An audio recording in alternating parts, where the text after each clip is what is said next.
Hello दोस्तों, जैसा कि हम सभी जानते हैं कि हम लोग मुगल एम्पायर के बारे में बात कर रहे हैं। और दोस्तों आज का हमारा टॉपिक है जहांगीर और शाहजहां। इसके पहले दोस्तों हम लोगों ने जहांगीर और शाहजहां के बारे में 3 लेक्चर्स लिए हैं, जिसमें हम लोगों ने 10-10 क्वेश्चंस की बात की है। आज फिर दोस्तों हम लोग चौथे लेक्चर में आए हैं और फिर से हमारे पास 10 नए क्वेश्चंस हैं, जो कि दोस्तों एसएससी, रेलवेज और कुछ कॉम्पिटिटिव एग्जाम्स के यहाँ पर पीवाईक्यूज लिए गए हैं। तो चलिए दोस्तों लोग देखते हैं कि हमारा आज का पहला प्रश्न क्या है। तो हमारा दोस्तों आज का जो पहला प्रश्न यहाँ पर दिया गया है कि किस मुगल शासक ने मेहरुन्निसा से निकाह किया था, जिसे उसने नूरजहां यानी विश्व ज्योति की उपाधि प्रदान की थी। तो दोस्तों मैंने आपको कल बताया था कि जो नूरजहां थी दोस्तों, नूरजहां का विवाह दोस्तों मुगल वंश में दोस्तों जहांगीर से हुआ था। किससे हुआ था दोस्तों? जहांगीर से हुआ था। और जो दोस्तों नूरजहां के पिता थे, उनको जहांगीर ने एतमातुद्दौला की उपाधि दी थी। तो दोस्तों इसका जो राइट आंसर हो जाएगा वो दोस्तों हो जाएगा, जो नूरजहां थी इनका विवाह जहांगीर से हुआ था। इसका बाद दोस्तों जो हमारा आज का दूसरा प्रश्न है वह यह दिया गया है कि अकबर के पास सत्ता संभालने वाले उनके पुत्र सलीम को किसका खिताब मिला था, जिसका अर्थ है विश्व विजेता। तो दोस्तों आप सभी लोग जानते हैं कि सलीम को दोस्तों हम लोग जहांगीर कहते हैं।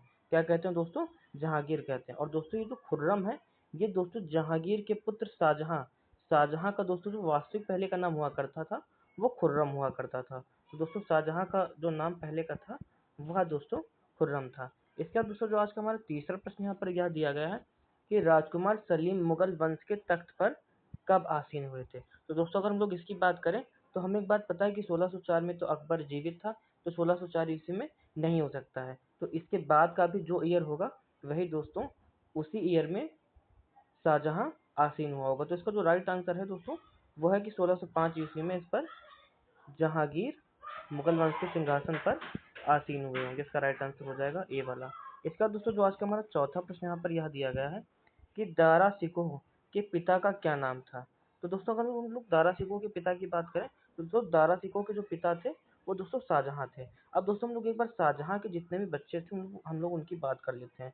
जो शाहजहां थे, शाहजहां के दोस्तों 4 पुत्र थे व 3 पुत्रियां थी। वैसे दोस्तों इनके बच्चे 14 थे, किंतु इनमें से 7 बच्चों की जन्म के उपरांत मृत्यु हो गई थी। तो हम लोग जो बच्चे 7 जीवित थे हम लोग उनकी बात करते हैं। जो दोस्तों दारा शिकोह था, ये इनका सबसे बड़ा बेटा था। दारा शिकोह जो था दोस्तों वो शाहजहां का सबसे बड़ा बेटा था। इसका अगर हम दोस्तों दूसरे इनके बेटे की बात करें तो उसका नाम था मुराद बख्श दोस्तों। क्या नाम था दोस्तों उसका? मुराद बख्श था। इसका जो दोस्तों इनका तीसरा लड़का था, इनके तीसरे लड़के का नाम आप सभी जानते हैं। इनका तीसरे लड़के का नाम था औरंगजेब। दोस्तों आप सबने इनका नाम जरूर सुन रखा होगा, औरंगजेब। इसका जो दोस्तों इनका चौथा लड़का था उसका नाम दोस्तों था शाह सुजा दोस्तों। इसका क्या नाम था? शाह सुजा नाम था। और इसके अलावा दोस्तों इनकी 3 पुत्रियां जीवित थी, जिनके नाम दोस्तों हम आपको नेक्स्ट पेज पे बता रहे हैं। दोस्तों यहाँ पर जो इनकी 3 पुत्रियां थी, पहले का नाम था जहां आरा। क्या दोस्तों नाम था? जहां आरा। जो इनकी दोस्तों दूसरी पुत्री थी उनका नाम था रोशन आरा। रोशन आरा दोस्तों सेम सेम ऊपर से कॉपी पेस्ट हो जाएगा। इसका जो तीसरी पुत्री थी उनका नाम था दोस्तों गौहन आरा दोस्तों सेम सेम। ये जो सरनेम आ रहा है वो दोस्तों सेम आ रहा है।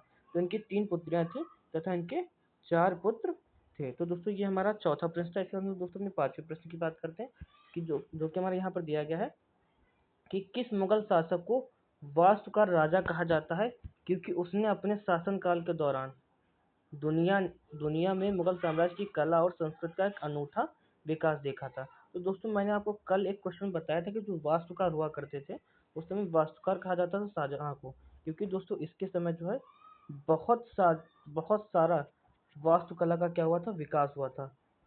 तो दोस्तों ये हमारा 5वां प्रश्न है। इसके बाद हम लोग छठे प्रश्न की बात करते हैं। हमारा जो छठा प्रश्न क्या दिया गया? तो दोस्तों हमारा छठा प्रश्न है कि शाहजहां के ज्येष्ठतम पुत्र का क्या नाम था। तो दोस्तों अभी मैंने आपको बताया था कि शाहजहां के दोस्तों 4 पुत्र थे, जिसमें इनका जो सबसे ज्येष्ठतम पुत्र था दोस्तों, इनका जो ज्येष्ठतम पुत्र था वो था दोस्तों दारा शिकोह। इसके बाद दूसरे नंबर पर दोस्तों आते हैं, जो दूसरे नंबर पर इनके जो पुत्र आते हैं उनका नाम है शाह शुजा दोस्तों। इनका जो दूसरा पुत्र है इनका उसका नाम है शाह शुजा। इसके बाद जो तीसरे नंबर पर दोस्तों इनके पुत्र आते हैं वो दोस्तों औरंगजेब। इसके बाद सबसे चौथा नंबर किसका लगता है? मुराद बख्श का, और सबसे बड़े थे दारा सिकोह। इसका दोस्तों लोग 7वें प्रश्न की बात करते हैं कि हमारा 7वां प्रश्न यहाँ पर क्या दिया गया है कि मुगल सिंहासन संभालने से पहले शाहजहां को क्या कहा जाता था। दोस्तों अभी मैंने आपको पहले क्वेश्चन में बताया था कि शाहजहां का पहले का नाम क्या था दोस्तों, खुर्रम नाम था।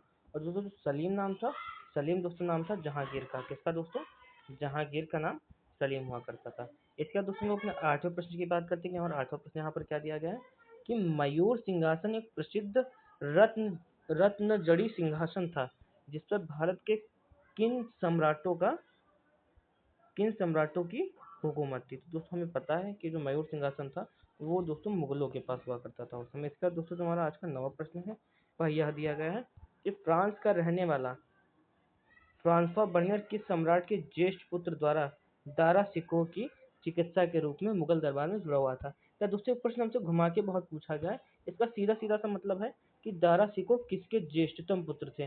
दोस्तों अभी मैंने आपको बताया था पिछले वाले क्वेश्चन में, पिछले दूसरे मतलब सेकंड लास्ट क्वेश्चन में, कि जो दारा सिकोह थे वो दोस्तों शाहजहां के पुत्र थे। इसका दोस्तों जो हमारा आज का अंतिम प्रश्न है और 10वां प्रश्न है वह याद दिया गया है कि शाहजहां मुगल वंश का कौन सा शासक था। मतलब शाहजहां मुगल वंश के किस नंबर का शासक था। इसका जो आंसर दोस्तों हो जाएगा 5वां शासक था। Thank you.